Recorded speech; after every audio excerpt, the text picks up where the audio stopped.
Hello អ្នកនរគ្នាចានិយាយទៅឲ្យតែពេលខ្ញុំមកលក់កាហ្វេអញ្ចឹងណាជួយđượcពេលខ្ញុំអញ្ចឹងគឺថា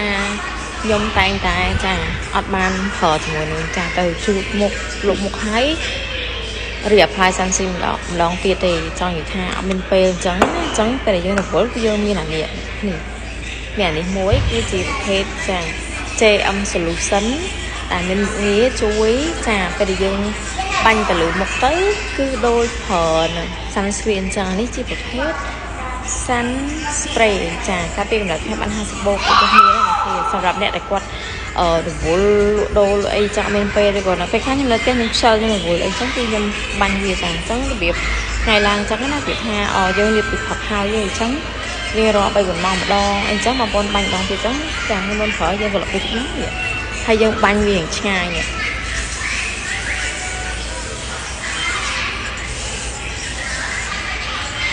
ឃើញទេអ្នកនរគឺងាយយើងគ្រាន់តែធ្វើការ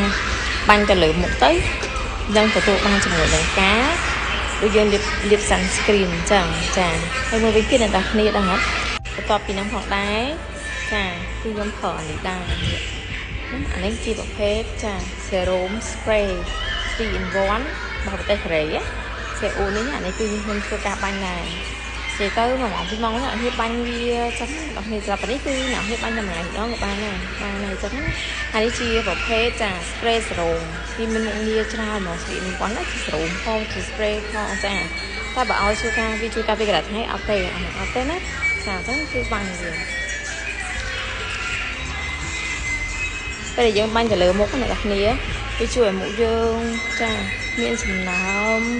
ទន់ដូចយើងមនុស្សមានជាតិទឹកអញ្ចឹងណានេះដូចវាថាគុំតែមួយទឹកហើយអញ្ចឹងណាចាហើយសម្រាប់ដូចដើមឈើអញ្ចឹងយើងទៅហត់ដើមឈើបើយើងអត់បានស្រូចទឹកគឺវាខូចវាងាប់អីអញ្ចឹងចាំមុខយើងដូចគ្នាយើងអាសាប្រើជាមួយនឹងចាស់ពួកប្រភេទបាញ់ទឹកនេះផងចាណាចាំបាញ់លើមុខផងទៅវាជួយថែមុខយើងមានសំណើមមិនងាយឡើងជាប់មិនងាយឡើងរុយចាចាំបងប្អូនគ្នាអាចសាកប្រើទីឈុតនេះបានណាមានលក់ជូនចា